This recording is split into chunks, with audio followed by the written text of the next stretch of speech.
why you probably need an estate plan, how financial advisors provide value, and why young Americans would rather talk about their sexually transmitted diseases than their debts. This is Your Money, Your Wealth. Today on Your Money, Your Wealth, Joe and Big Al explain the difference between a will and a trust. And they'll tell you why your family will love you for putting sticky notes on that collection of commemorative plates. They'll also talk to Don Bennyhoff from Vanguard about target date funds and something called Advisors Alpha. And the fellas bust open the email bag to answer questions on Roth conversions, taxation on day trading stocks, tax write-offs on retirement contributions, and why some great companies have low stock prices. And yes, they'll also discuss the recent SoFi survey where millennials said they'd rather disclose a pre-existing STD to a potential partner than to reveal their debt. Prepare yourselves. Here are certified financial planner Joe Anderson and Big Al Clopine, CPA. Exciting show lined up. We're going to get into estate planning today. We sure are, Joseph. Because I think, just simple things that people should know. And there's also, for you folks that live in Southern California, or California in general, there's that new TOD for primary residence. Yeah. Because owning real estate, TOD means transfer on death, and that actually avoids probate. It sure does. And that's an alternative to getting a living trust. So we're going to talk about death. What else do you got? You were talking about diseases? Yeah, diseases. Well, speaking of, see, I wasn't going to go here, Alan. But I set you up. You did. You set me up because, all right, so our crack research team always comes up with good articles. And these people that write these articles, they catch your eye. Yeah, with the snappy titles. Yes. What's so the title? This is Financial Advisor Magazine. And young Americans would rather disclose their STDs than their debts. Really? Yes. And we talked about student loan debt and student loan. I thought you were going to say we talked about STDs. No. I don't recall that before. No, that was off the air. Oh, yeah. And we were this company called SoFi. Have you heard of SoFi? No, I have not. SoFi's a good company. It's a student loan company. Okay. And so how they, and we're not affiliated with SoFi. It seems like we always have to give this disclaimer. We sure do, because there's compliance always. Sure. But they look at, like, let's say if I want to refinance my student loan debt. Right. All right. And I'm a physician, and I have a couple $100,000 of student loan debt, but I don't have a paycheck yet. Right. And my FICO score might not be great because I got a lot of debt, and I now am going to make X amount of dollars. So they have a different way of how they categorize who's approved and who's not approved. And so SoFi came up with this and said, since it's Valentine's Day coming up. Sure. And so there's a tie somehow. Yeah, I guess student loan company SoFi has thrown its hat into the ring with the old standard of or standby of Valentine's Day. Okay. But they're marketing called V-Day. Oh, boy. All right? Yes, and then to shorten it worse. up, it's VD. Yes, of course. So here was the pitch. Okay. It seems 39% of millennials would rather disclose a pre-existing sexual transmitted disease to a potential partner than reveal their debt, according to a survey of 2,000 millennials SoFi conducted using SurveyMonkey. Okay. In addition, this survey found that serious debt was the second biggest romantic deal breaker after workaholism. Really? Yes. Okay. I didn't know that. And where's STD? I don't know. I guess Didn't say. It's lower. It's okay. I don't know. not Do you as- work a lot? If not you as- have debt, you're out of the picture. Not as bad. It's not as bad. But, all right, so they interviewed a couple of people. This individual, she remembers how she was $81,000 in debt after getting her bachelor's degree in theater at the Cal State University of Long Beach. Okay. And a master's in performance studies at New York University. All right. So she couldn't find a job in her field. Well, I don't know, in theater and performance. You think you'd get right in? I don't know what job she was looking for. So then, after graduation, she was forced on food stamps and working for a 10-hour job in Portland. And so she remembers how heightened, and she felt embarrassed by going to high-priced schools and things. She thought she was doing the right thing, working part-time, and everything else in between there. And this is going to be a big deal. Right, I think this is just at the cusp of student loan debt. It's now more than consumer debt, and we'll see some tumbling effects when it comes to this. But I guess, what's your advice having 2 children? And I don't want you to go on your rant. Well, you know my feelings. My feeling is that students and their parents should look at this more like a business. And so they should look at, all right, what degree am I getting? How much is it going to cost? And how am I going to be able to pay that off, right? And so if it's performing arts, wonderful. I love it, but have a plan to pay it off. And if you don't have the money, I wouldn't recommend going to the more expensive universities, because you could hit it big, but the likelihood is you won't. And right. And if I want to be a Hollywood actor, it's going to be, what's the percentage? It's just like a professional athlete. It's not high. Right. So, if you're going to get trained in theater, then pick a state school, right? Master's, do it while you're working, so you don't have this debt. I think there's a lot of value, though, to performance. Because I think with any job that you have, especially if you deal with people, right, there's a level of showmanship, I think. There's no question about that. In fact, you know as well as I that the folks that have great people skills are the ones that advance in any company, in any endeavor. Right. If I'm a CEO of a company, I have to relate to the employees of that firm to motivate them, to get them inspired. And if you don't necessarily have that type of performance skill, if you're dry as a bone and very analytical in everything that you discuss, you could be the smartest guy in the room and probably have the best ideas, but are those ideas going to be heard? Right. So I think it's just looking at, all right, well, maybe that's my passion to be an actor or an actress, but understand, hey, there's a fallback plan. If I'm not going to make it in Hollywood, what is that? What's Plan B look like? Yeah. And really make sure that you have that Plan B in place. I think that's a good point, Joe. So, I guess my advice would be your major would be something more practical, but then you minor in theatrical arts. And I know some of you will say, well, if you're going to make it, you have to go for it all in. And I understand that too. And for some people, they want to go all in. I'm just saying, you got to consider the finances here. And I think in a lot of cases, the students and parents have not. And that's why student debt is ballooning and it's becoming a big problem. Because, there's a lot of issues, I think, with the student loan debt, is that it's a lot easier to get that money. Mm-hmm. And then, of course, the universities are increasing their pricing and everything else. Because they can get because the money. Because they can get the money. Right? It's a circular thing, you right? got it. The same thing happened in 2008 in the housing crisis. Right. Right? It's just, all right, well, here, it's really easy to get a loan.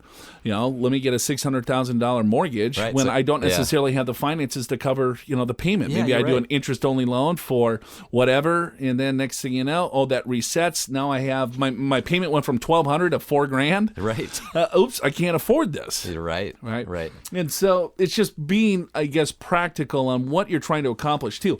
And when it comes to schooling, right? And I'm a recent grad, right? 20 years ago. That's loosely said. Thinking, where are you going with this? Yeah.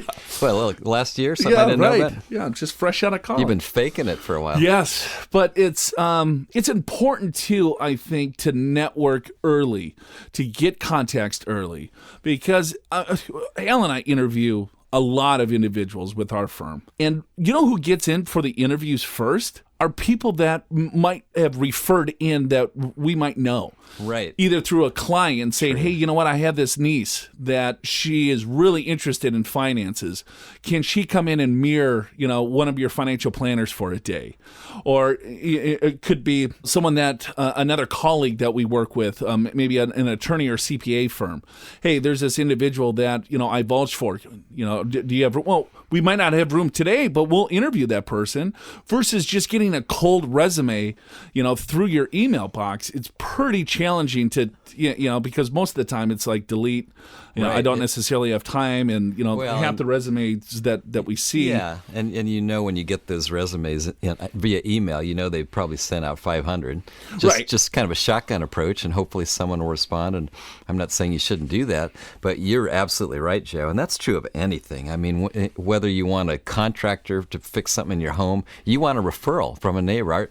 Our fence blew down in the last windstorm. The major storm of the major storm of 2017. So what do? We went to our neighbor 2 houses down, the Woolways, right? Yeah. Because their fence blew down about 6 months earlier. I guess they're all going down right now. 28 years old. That's, I guess, how long they last. And so they have a person. I went, and he was actually doing another fence in the neighborhood. I already got another referral. I looked at his work. He gave us a great price. I saw great. So, yeah, of course, I'm going to hire him. I don't even need another quote. Or you can, like, kiss ass, too. Philip, our intern. Right, he's smart. He's getting his degree at San Diego State University in San Diego. Yes, right? Sends me an email. Says, Joe, I'm a huge fan of your TV show. I get up every time. I get up at 6:30 in the morning and I watch your TV show. You and Big Al are great. Right. I listen to the podcast. I've learned so much from that. He goes, I'm really interested. I'm getting, my CFP certificate. I'm going through this program at San Diego State. Do you think I could just spend 5 minutes of your time? Of course. Yeah, right. Philip, come on in, buddy. Right? And the guy's a stud, right? Yeah. He's an intern with us. He is. And just offered the guy a full-time position with the firm. There you go. There's a little secret for you people that are trying to get in business. That's a great way to do it. Right. And I understand student loan debt. I had student loan debt. I paid for my own schooling. And it's just a necessary evil, but you have to be a little bit smart about it. And I know we don't have a lot of younger individuals that listen to this. And we had Listen Money Matters, Andrew, on last week, that his podcast is really for the younger generation. Sure. Of saying, hey, get your stuff together. We can sit around, have a beer, but be responsible. Your money matters, and then just do it in more of a because I think there's a lot of insecurity when it comes to money. And this article, even though it catches your eye, STD. I don't know why it cut my eye, but whatever. But it's like, okay, well, most people would rather say, yes, I have a really gross disease versus telling you, you know what, I got about $50,000, $100,000 of student loan debt. I feel more comfortable talking about that. That proves that there's an issue, there's a problem in all ages when it comes to money. It's this weird thing that we have because it's so important for us to deal with our everyday life. But we also need to approach our fears, I think, and identify what do I need to do to be successful. So if you're 65, 70, looking to retire, do you got your ducks in a row? Or if you're just getting out of college and you're buried in student loan debt, what are the strategies that you need to do? So I think it always boils down to a plan, a strategy on how to tackle all this. I want to get into Alan's favorite part of the show. It's called Big Al's Crazy List. My list. What do you think about that title? Well, I like the way that's a work in progress. I like the way we need some more marketing help. That doesn't sound very cool. And here's a kind of a startling statistic. Nearly 60% of Americans don't have wills. Right? 60%, only 40% have a will or a trust.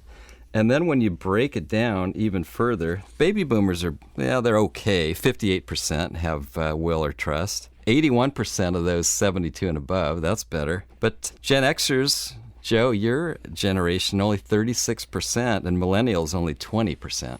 So we've got some work to do when it comes to estate planning, and I think most estate planning attorneys recommend that, once you're, certainly by the time you're going to college, you need at least a basic will. And if you die without a will, what happens is your assets are distributed in accordance with state law, which may or may not be what you want. And also, if you have kids, they're going to go to however the state thinks they should go, not necessarily what your wishes are. Well, I know you got a list there, but question for you.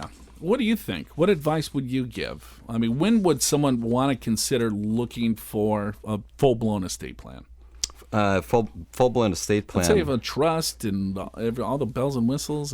Yeah, I think, Joe, in California, which is where we're at, I think once you have children or once you own real estate, I think a living trust is appropriate. And the reason I say that is because you basically have two choices. You can have a will-based estate or a trust-based estate. And we're not estate planning attorneys? No, we're not. We're not. Full disclosure. Yeah, very good. Thank you. So basically that means don't listen to a thing he says because... Anyway, but a will-based estate just simply means that your assets get distributed in accordance with your will. It's a legal document, but you have to go through court to get it to be official. That's called probate. And probate, Joe, can be 4% of your estate, 5%, 6% of your estate. Just depends upon the dollar So amount. I think that's why younger people don't necessarily, I don't have any assets. I'm, right. Whatever. Right. But yeah, I think as soon as you get married, have have some children, or if you buy a primary residence, because if I have IRAs and 401ks or things like that, and I'm starting out my job, okay, well, that has a direct beneficiary designation that can go to, whoever that you name right on that form. But then if I have assets outside of those retirement accounts, that's where things get a little bit tricky. So what do you got? Let's blow out a couple of these. I got my estate planner's 11 tips for the new year, which I don't think we'll do all of these, but we'll hit a few of them. And I guess the first one says write a letter. In other words, write a letter of instructions. Even though you got the full-blown estate plan, you got the trust, you got the wills, you got the financial power of attorneys, you got the healthcare directives, you should have a letter of instructions for things that are not necessarily in there, like where you've stored, sensitive documents, maybe what those passwords are, what you want to do with certain photos, pictures, and mementos in your home, that sort of thing that's not necessarily part of that estate. So my grandmother recently passed. She was in her 90s, and she named my father and my uncle the successor trustee. When my grandfather passed away, then she named my dad and my uncle co-successor trustees. Okay? Right. The first mistake. Because what would happen when my father and his brother would get along or get together, family get-togethers, at the barbecue, throwing down a couple of beers, they would start, already planning grandma's death. Well, this is what we're going to do. No, you don't know what the hell you're talking about. Right? So they would argue and fight. And then lo and behold, my father dies. And then a couple of months after that, my uncle dies. Right. And then so my grandmother, who does she go to? She goes to you. Yeah, yours truly. Yeah. And you know what I told her? I said, no way. The last two people that had that job are dead. That's a terrible job. It's dangerous. I'm worried. So anyway, I took the job, right? You did, anyway. But she was a quilter, right? She quilted a lot of stuff. Sure. And she had a lot of arts and crafts. Right. And, all these different mementos. Right. And so when she passed away, we're at the house. And so my aunts are there. And they were like, well, where's the letter? And I was like, I don't know where is you tell me. Well, she said that she was going to put little sticky notes on all these different quilts on who they were going to go to.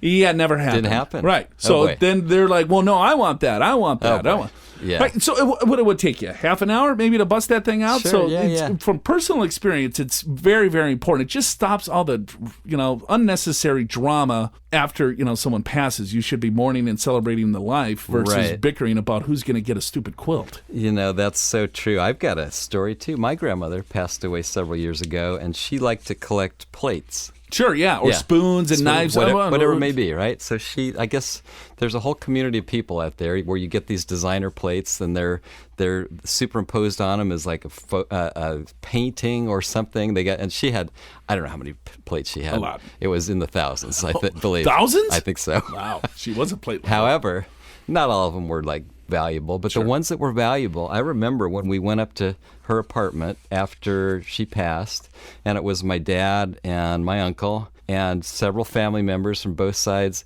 and every single plate that had value had a sticker on the back with a name on it. Oh, so she was tight on it. She was tight, yeah. And so I still have my plates. Oh, there you go. Yeah. Very cool. Yeah, they're in the garage. Right. Yeah, Thanksgiving they come out. If I can find them. But anyway, that was very sweet of her, and I know where they are, and I can always look at them if I want to. However, when it comes to estate planning, which is a nicer way of saying death, by the way. Yes. Yep. But estate planning is not always about death. It could be about disability. That's true. In fact, Joe, when you get a living trust, it's not just for your passing. A living trust has a lot of living documents, including is not legal advice. Yep, thank you.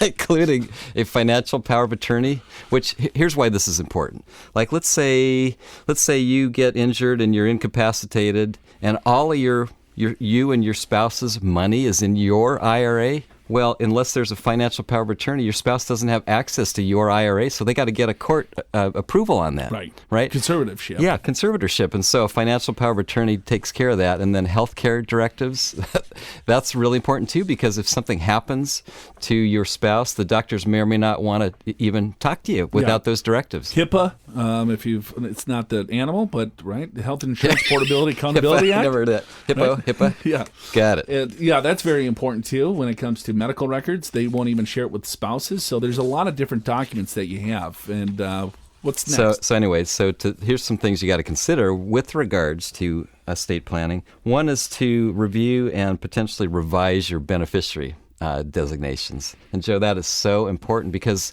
sometimes people name, let's say, their parents years ago and they're now passed away, or they named a spouse and they've gotten divorced. And they think that they got all this estate planning done. They got the trust that it says everything goes to their current spouse and kids, whatever. But no, not when it comes to IRAs, 401ks, Roth IRAs. It's the beneficiary designation that supersedes the trust. Right. 401ks under ERISA laws, so your current spouse will be the beneficiary of that account, but not IRAs and not 403bs. So be careful there. Oh, okay. Stand corrected. So let's say if you have an IRA, individual retirement account, you had an old 401k, or you're retired. Most people will, once they get later in age, they'll have IRAs versus 401ks because most people will want to consolidate. You don't have to by any stretch, but I think that's what most people do. But that IRA, right, you can name a different beneficiary there than your spouse. And so if you have an ex-spouse, and especially if you have like a Brady Bunch type family,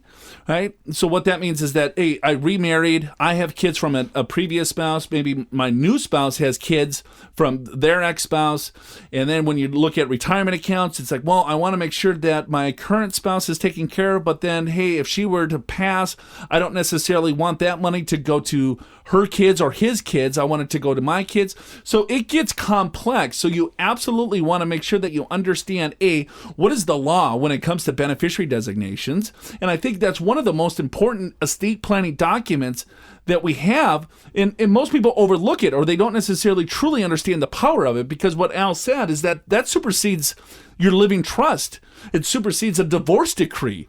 I mean, that is it. That is the document. Right, and we have seen cases like that where the money went to some other place than was certainly intended.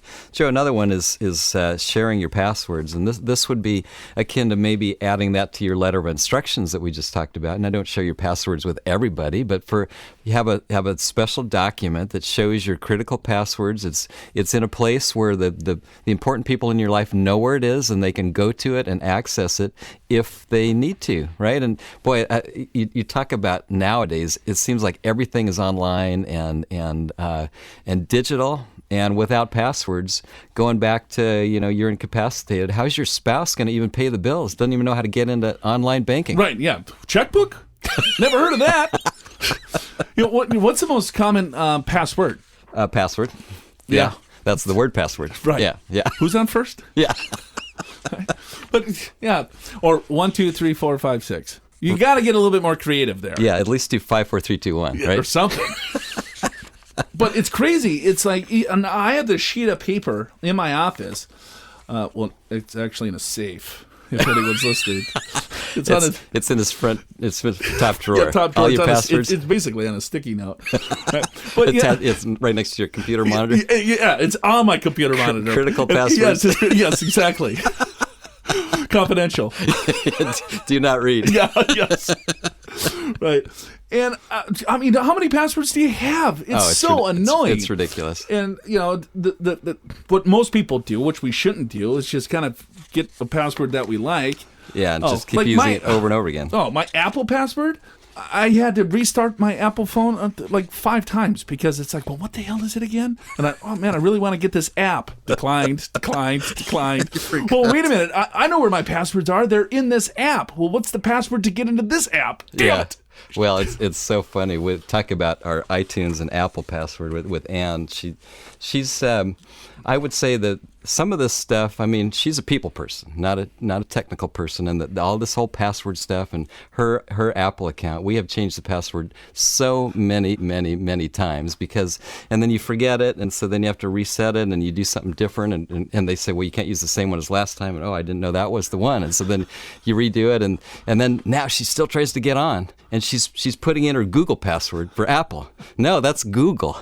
Well, it's like, this is confusing.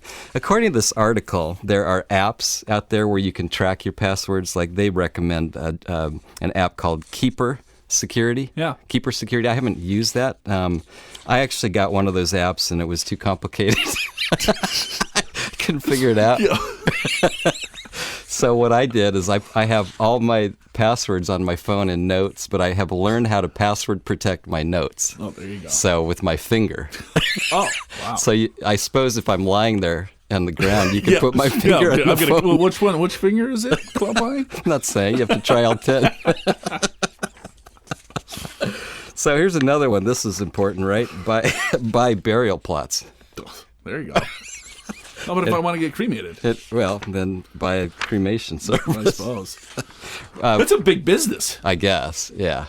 But how about this? Reviewing life insurance. I think that's certainly important for a lot of people, especially you think about why you have life insurance. If you are the main provider, for the finances for the company, for your family, I should say, from your salary, and if something happens to you, your family would be in trouble. That's why you have life insurance. I mean, most of you right now listening to this are way underinsured. And I know life insurance, it's like, do I really want to get it and this and that? But you know what? Once you get life, right, just get maybe a 10, 20, 30-year term policy. You don't have to do all this funny business when whole life, variable life, and anything else like that. It's very cheap, inexpensive. But what I've found doing this for many years is that there's a sense of relief. It's like, okay, I travel a lot for work. I do this. I like to do that. I do different activities that, I have a family. I'm the breadwinner. And once you get it, it's all of a sudden, okay, now I kind of feel that, hey, well, I'm the provider of the household, or both of spouses are providers. Just make sure that you get it. Get something cheap. Be careful with group insurance. When it comes to life insurance, I don't ignore it if your company offers it.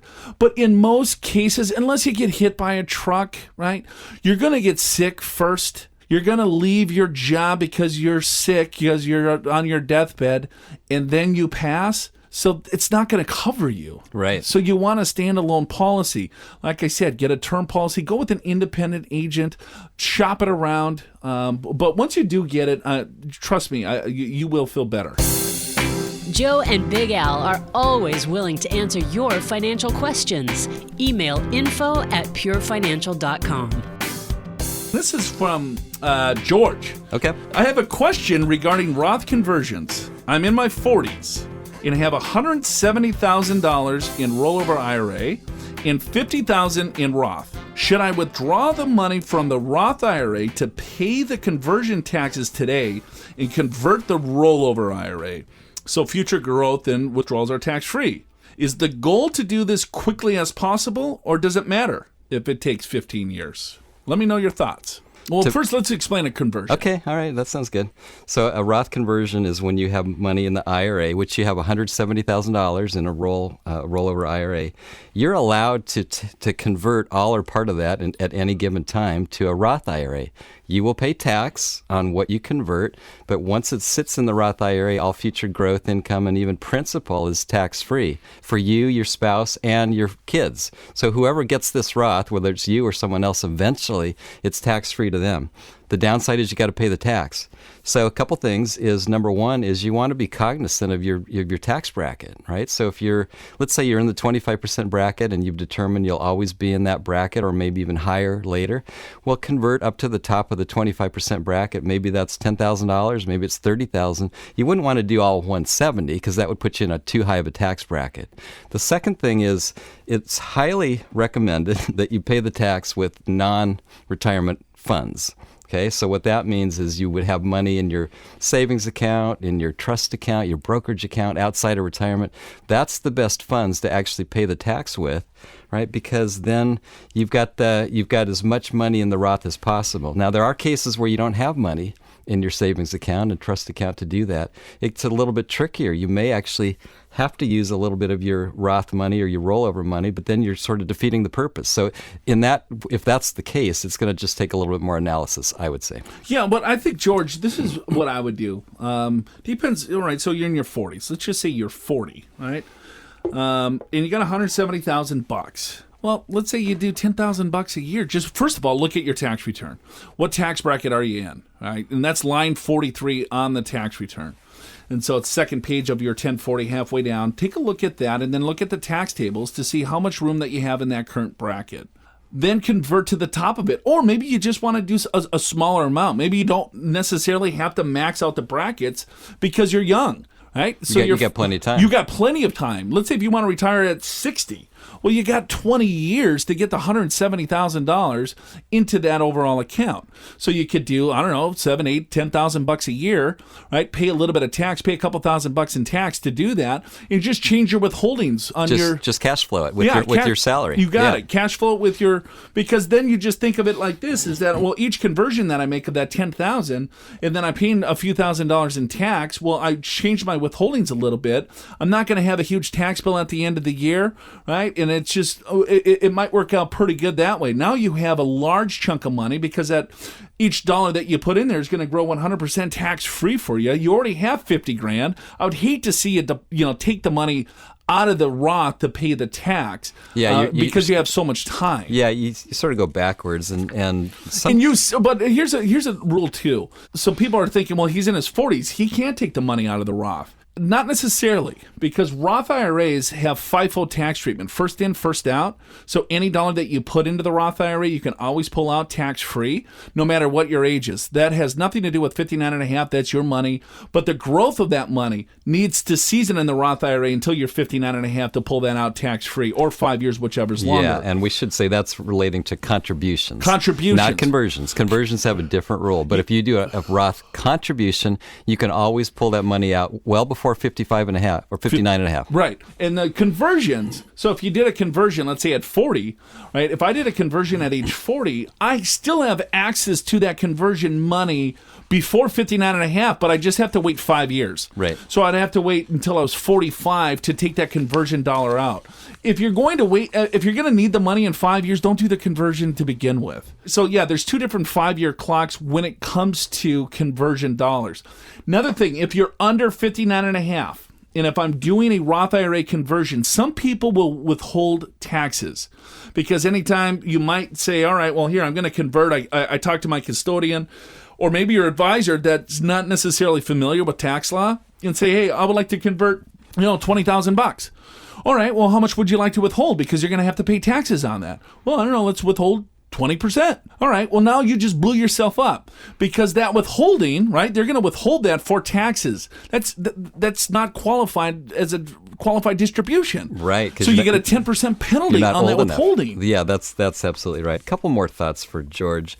Sometimes people get bonuses at year end or first quarter, whatever it may be. Instead of spending your bonus, use your bonus money to help pay the Roth tax, right? That's one thing. It's also, sometimes people get tax refunds because they have too much withheld. Use that tax refund to pay the tax. You don't want to use your Roth IRA to pay the tax. Right. Just find any other means possible. And if you don't have, we gave you some pretty good ideas. And if the last resort is to pull from the Roth, then I wouldn't do it at all. Yeah, I agree with that. It's that time again, Al. We got Don Bennyhoff. He's on the line. He's from Vanguard. Vanguard is the largest mutual fund company. He works as a senior investment strategist for the investment strategy group over there. He's a CFA, chartered financial analyst. He's written many articles. And so this article that I'm very interested in, it's called Advisor Alpha. And so instead of Al and I talking about it, I thought, let's just go to the horse's mouth. Let's get Vanguard on the phone and see, where did the genesis of this whole article come about? And so that's why Don Bennyhoff is with us. So Don, welcome to the show, my friend. Well, thanks very much for having me. Hey, just give our listeners just a little bit about your background and then we can kind of dive into this article about Advisor Alpha. Sure.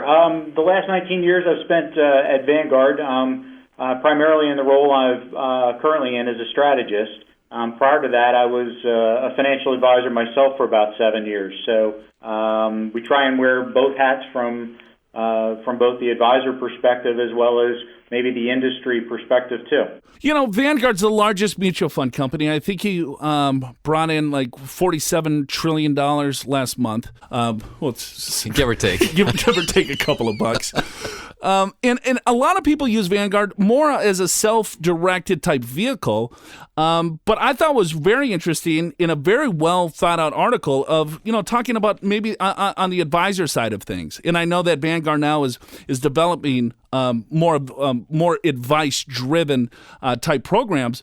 But let's dive into Advisor Alpha. What actually is it? Quite simply, it's just trying to help advisors explain their value proposition. We've been providing, as a former advisor, we certainly always believe that advisors can add some value. Vanguard itself hasn't always been quite as enthusiastic about supporting advice because most of the time it was done in a transaction-based relationship, and more it's in a fee-based relationship. For many advisors, we were hearing that they were struggling with their value proposition because in a fee-based world, clients wanted to know what they were going to get for that advice, and sometimes the best strategy or the best move for the portfolio is to not move anything around in response to the market, right? So a lot of advisors were looking for some help in that regard, and we thought we could help them. So the Advisors Alpha, as we see, is the framework for how an advisor can add value to the relationship. And in many cases, we just believe that it's not about so much investment strategies per se, but the advisor themselves, them being part of the picture to help guide investors through those overly good or overly bad times that can really make a difference and where the advisor can add a lot of value in the relationship. You look at the behavior gap. Dalbar does their study, and you take a look at the average investment return versus the average investor return. And it's funny, every year that thing comes out, it's shocking to me that we still tend to buy and sell at the wrong time. And I think you're right. One of the main focuses of a good fee-only financial advisor is really to understand the client's needs, wants, risk tolerance, cash flow needs, taxes, and everything else in between, but then coach them through those bad times. And it's still funny that the differential of the investment return versus the investor is staggering. It's not even in the same ballpark. It's a real challenge, and we do see that as really a people problem. So quite frankly, it's one of the things we talk to advisors about just as much as we do to individuals, from the standpoint that people all have a tendency to believe a lot of the press they hear, or maybe some they react overly conservatively by taking in some of the headlines, whether it's Brexit or the U.S. elections or the events of Fukushima. They see those things as very significant, and they react to them. But really, those are the headlines in the marketplace, but really don't have anything to do with their portfolio, which was built by advisors typically, based on what the client said were their most important goals, how they felt about risk, and so forth. So we do a lot to try and help people see that as a behavioral challenge and help advisors and investors understand that they should react to the headlines in their lives when they're approaching retirement, or they have a child, or they're planning for college, rather than reacting to the headlines in the news. Yeah, Don, about a year ago, you did write that investors should pay attention to the headlines of their lives, not the headlines in the news. And I think that's so true, but still, we're emotional, right? We want to react to the headlines in the news, and so how do we combat that? It's a great question, and it's a great challenge. We do see information as something that needs to be taken in. We're sort of surrounded by it. We live in sort of that instant news culture, whether it's coming across the television or our smartphones. A lot of investors have the ability to do transactions right on their smartphone after they get a text or an email about whatever just happened. They've easy access to executing on it or doing something about it. So it is a challenge. We like to think that investors, like most people, can probably benefit from having a coach involved, having an advisor involved. It takes a really unique person to have the discipline to set all that aside and not need some help along the way. So keeping people in their seats, I guess, is a component of Advisor Alpha. What other components did you guys look at? Well, there are some things regarding investment strategies. Helping people to find the asset allocation that's right for them. Many people get tempted to try for the highest returns, and sometimes they really don't need them. We like to look at it from the standpoint of investors should be focused or setting their benchmark for success around the required return, which is based on those goals and objectives from the financial plan and the things that the investors said they were really, most interested in being successful in trying to achieve. But I do think there's the asset allocation. There's investing cost effectively, not only just from the expenses of products like mutual funds and ETFs, but also considering taxes and what you might do to lessen the tax bill that ends up getting sent to Uncle Sam. So there's a number of different means for adding value just beyond the behavioral coaching. Hey, and we're going to have that article on our website, Advisor Alpha. It's by Vanguard. Hey, I got another quick question for you, because I know that you've done a lot of work with target date funds, and we get a lot of questions on target date funds. And can you help our listeners to see, all right, who would be a good candidate for a target date fund, or is everyone a good target for a target date fund?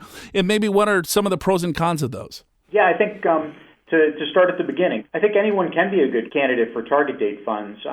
Most of them are constructed more similarly than differently. So paying attention to the cost certainly is one factor you might consider, but most of them follow some sort of glide path where, earlier as a younger investor, they have a higher equity allocation, and gradually that declines to something more balanced as you approach or enter retirement. So I think anyone can benefit from a structure like that.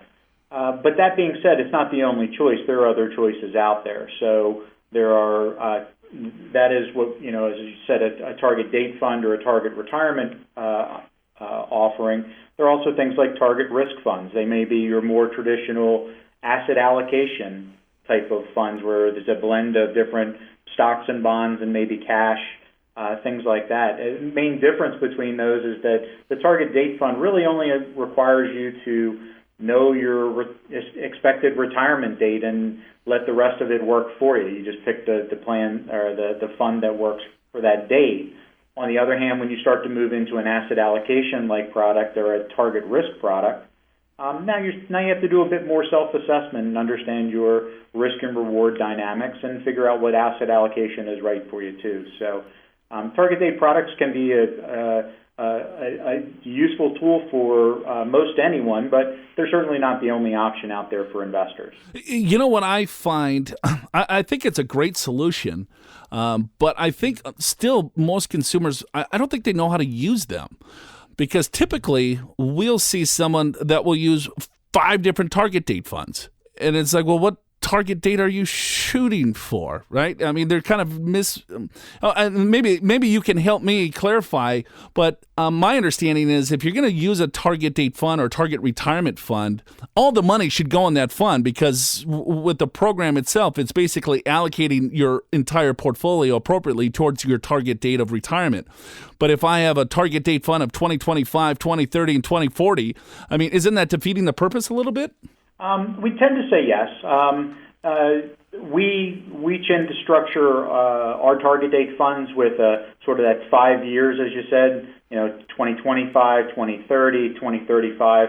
Not everyone does, though, so it is sort of subject to the funds that you have available to you. So if you don't have those, say you're retiring in 2025, but you only have a 2020 and a 2030 option, you could sort of understand that. I don't think people need to overthink that aspect of the planet too much, though. I think really the heavy lifting for retirement planning and so much of investing is in the choice to save at all. I think the asset allocation and things like that tend to be the beginning, but I think actually that aspect of saving and investing to begin with and saving to your retirement account tend to get overlooked in terms of their significance. Yeah, no, I think that's well said, Don. I think the bigger problem is people not necessarily saving enough versus, how cute I can get with my asset allocation, or, should I pick a target date fund versus my own allocation? When you're only dealing with, $14,000 and I'm 65 looking at retirement, it really doesn't matter. Yeah, it's definitely one of those things where I wish people would spend more time figuring out how to eke out an extra, percentage or two to their retirement contributions, rather than worrying as much about the right asset allocation. In the end, it's really the savings and contribution that do most of the heavy lifting for our investment portfolios. Hey, Don, I appreciate your time. Any last words of wisdom for our listeners? I appreciate the opportunity. I think we'd certainly like to encourage people to contact us or their advisors for questions. I think people have resources available to them and they have good questions, but sometimes they're reluctant to actually act on them, and therefore they do the best that they feel like they can with information or familiarity they have, but maybe they could lean on the experts a little bit more, if only to just help direct them towards more education to help them along. Great stuff. That's Don Bennyhoff. He's from Vanguard. He's a CFA. Smartest guy in the room right now, Big Al. You usually say that about me. Not this time. No, we got a lot smarter guy than you. He brings up a lot of good points, and we know this from being advisors that the tendency for advisors is to get very emotional when there's negative headlines, and when there's negative headlines, we tend to pull out of the market, right? And then we tend to get back in at when things seem really good. And so what you're doing in that situation, you tend to end up buying high because things are good, and you tend up selling low when things are down. So, what would you think of the interview? I'm getting there. Was it good? Was it bad? It's fantastic. But that's Vanguard's a pretty big company, so it is. you can't really say much. No. You know what I mean? It's like, what do you think target date funds? Well, I think they're appropriate for everyone, or maybe they're not appropriate. So, but I get it. I mean, I think there's a lot of different things. I thought he was great. I like Don. Yeah, me too. So you didn't let me finish. I'm sorry. He was great. End of story. Now it's time of the show, folks, for the email bag. I love this part of the show. I know, it's great. So what do you got some good ones? You know why I love this part of the show so much? Why? Because there's zero preparation. And people think we've heard and prepared for these questions. You haven't read them. I haven't heard them. So this is off the cuff. I just printed it off the printer. Yep. Right before we went we on. think it's more honest that way. Yeah. Right? It's not a rehearsed answer. This is if you came into our office and asked us this question, this is what we'd say. This is what you'd get. All right. So here you go, Big Al. This is a good one for you. Okay. And these are from Advisor Insights Investopedia. These are not from our clients. I disclose when they come from our listeners or our clients, because those questions are usually more well thought out. Of course, because our listeners and our clients, yes, are very sharp. Yes, they are. Because they listen to Your Money, Your Wealth. The ones that ask questions in Investopedia? Well, they're just hit or miss. Hit or miss. Yeah. Yes, hit or miss. Like this one. How will my profits and loss from day trading be taxed at the end of the year? Okay. All right. So how's my profit and loss from day trading taxed at the end of the year? I also have a job, and I'm always in the 15% tax bracket.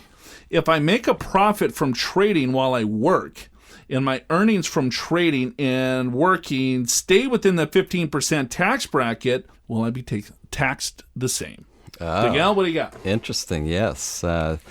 Well, day trading, gains and losses, those are short term. You probably have more losses than gains. Well, yeah, probably. I'm going to go out on a limb and say you're one of the 1 out of 10 that has gains. One out of 1,000. And so I'll address both. So if you have gains, it's short-term capital gain, which is taxed at ordinary income rates. And so if you're in the 15% bracket, it's taxed at 15%. 25% bracket, it's taxed at 25%. So that's how that works. There is something called a trader designation in the IRS, and I won't get into all of that right now, but if you do a lot of trading, you might qualify for that, which can allow you to take some ordinary losses on these types of things if you have losses. Because otherwise, if you're just a day trader kind of dabbling in it, the losses are considered capital losses. You can only offset capital losses with capital gains. So it's not like you can deduct them against your salary. The IRS says you can deduct gains against losses, and if you still have excess losses, we'll let you take $3,000 per year, but that's it. Yeah, but that loss could offset that gain dollar for dollar. If you had a gain, that's right. Right. That's but right. Here's the problem. Yes. Okay? It's something that's called anchoring. Heard of that? Yes. So let's say this individual bought the stock for $50 per share. Okay? And it goes down to $30 per share. He's a day trader, right? So he's like grinding this thing out. He wants to make some money. So that thing goes down to $30 per share. Do you think he sells that stock? No, because he doesn't want a loss. Right. And he's going to wait until when? Till he sells it? When it's $51. Yes!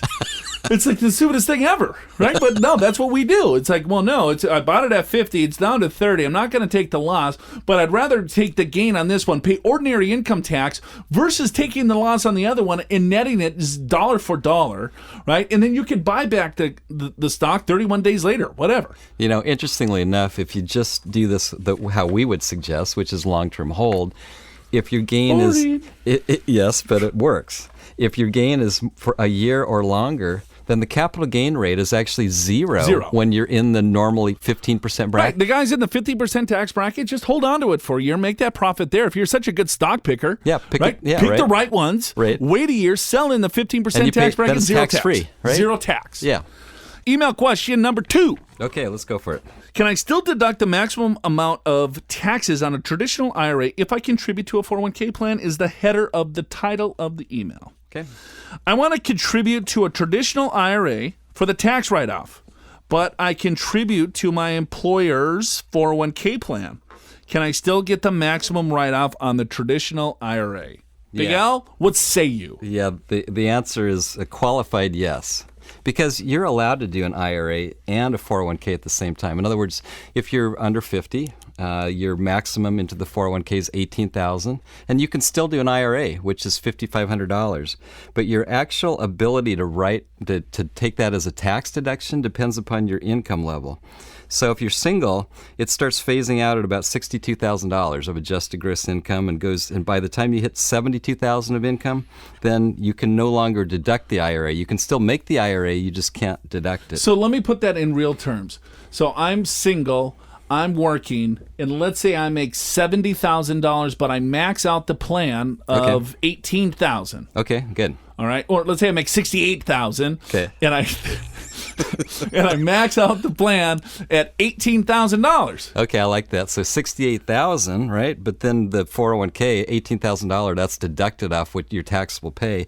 So your W-2 says you made $50,000 taxable. That's below the $62,000, so you can fully deduct the IRA. And this is actually a great strategy for those that are right on the bubble here, right? Which is if they go ahead and do a full 401k or more 401k, they can actually deduct more of the IRA if they want to. Right. And I think it only makes sense if I wanted to double dip the deduction and say max out the 401k first. Right. I've seen this where it's like, well, here I'm putting money into my 401k to the match, and then I also want to deduct an IRA. Well, I get it, maybe because you want a different investment option in the IRA than in your 401k. That may make sense. Right. But I think just do it out of the 401k plan, set it up to max that thing out, then start looking at other alternatives. Yeah, I agree with that, Joe. But let me just circle around. So if you're married, these numbers are $99,000 to $119,000 to where you can deduct the IRA. But I completely agree with what you just said, which is if you've already maxed out your 401k, maybe you ought to be looking at a Roth IRA instead and get some tax-free growth. But there's limits on that too, right? So if you are single, the ability to do a Roth contribution phases out at $118,000. It goes to $133,000. And if you're married, it's $186,000 to $196,000. So in other words, if you're below those numbers, you can do at least a partial or full Roth contribution. And that might be a better bet, right? Because now you got money in the 401k that's growing tax deferred. You got a tax deduction, but you also have some tax-free money. Right. And I think that's a major part of confusion is that, well, no, I cannot do an IRA or Roth IRA because I'm contributing to my 401k. You could double up. You can put money into your 401k and into a Roth IRA. Now, how about this, Al? How about if I'm maxing out my 401k plan and I have a little side hustle? Oh, okay, yeah, sure. Okay. Can I also contribute to, let's say, a SEP plan or like a self-employment plan? Yeah, so you've got a side business, you're making money. You're not allowed to do another 401k because that's on a person-by-person basis. But unless I didn't max out the 401k, I could probably. Sure. So let's say Sure. if I did $10,000 in my employer 401k and I have a side hustle, I could set up another 401k and put $8,000 That's in, correct. up to the maximum. That's allowable correct, limit. if you so desired. But let's say you've maxed out your 401k. Yeah, you can do a Simplified Employer Pension Plan, or SEP, S-E-P for short, as a self-employed business person. You don't have to be incorporated. You can be, but you don't have to be. You can be a sole proprietorship. And by the way, the amount that you can put in is 20% of your bottom line profit. Right, so that's the formula. You make $100,000, you could put another $20,000 into a SEP IRA, and that's over and above your 401k. It's also over and above your regular IRA, so you can potentially do all three of them. Here's another question for you. I am currently 69 years old. My wife is 66. We are both retired. My wife begins receiving Social Security benefits this month, and I plan to begin receiving Social Security benefits when I reach age 70. Okay. At that time, our income will consist primarily of monthly pension payments as well as both of our Social Security payments. Right. We expect to live comfortably on this income alone. We both have significant amount of assets in various qualified plans, 401ks, 403bs, etc., and will be required to begin taking RMDs at age 70 and a half. What is the best way to leave the maximum amount of these qualified plans to our two adult children as they minimize the tax implications of the R&Ds for my wife and myself? Wow, this is like an all-star question of the month, huh? Well, gold star. First of all, you're doing a lot of things right. I'll give you one suggestion before we get into the Roth or the 401k, 403b is depending upon the numbers, you might want to have your spouse take the spousal.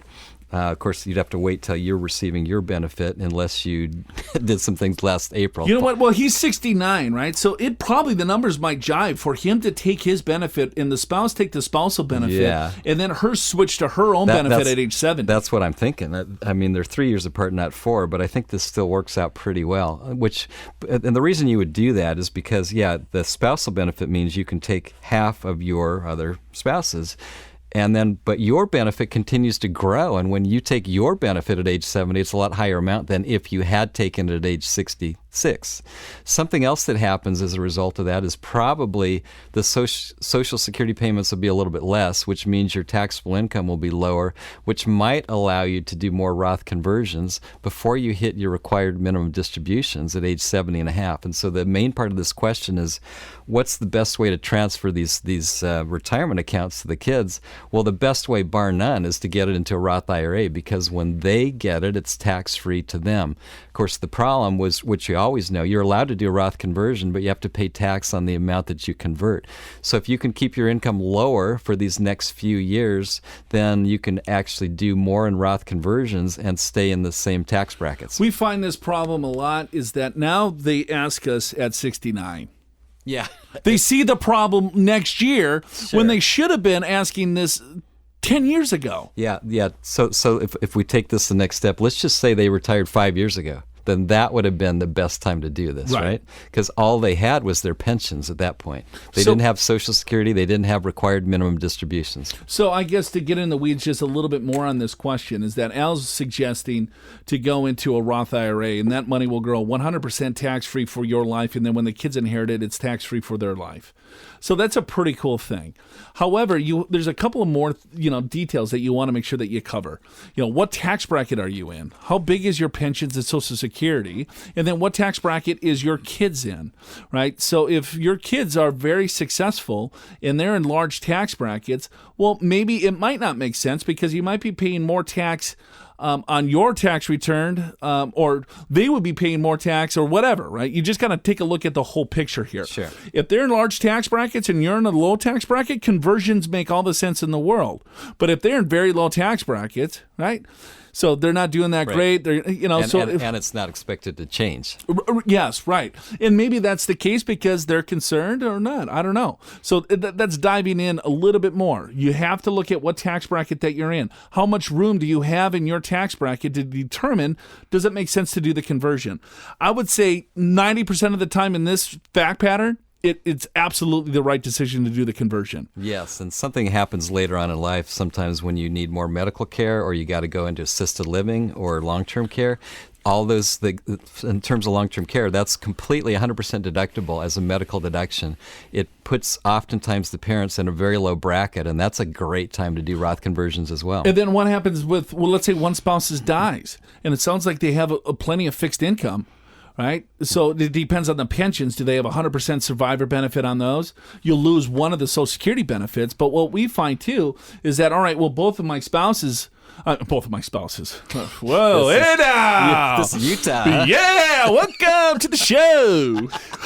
Let's say both spouses has a large retirement accounts. Well, when spouse dies, they still have this large retirement account. The required distribution now is based on still this large amount. Right. Now they're at a single tax bracket. So all of a sudden, those RMDs are going to push them even to a higher tax bracket, and more of those dollars potentially could be lost to unnecessary taxes. Yeah. Okay. Last email question of the day. Okay. And this is an interesting question, so I'm going to ask a CPA this. Okay. Even though it has nothing to do with taxes.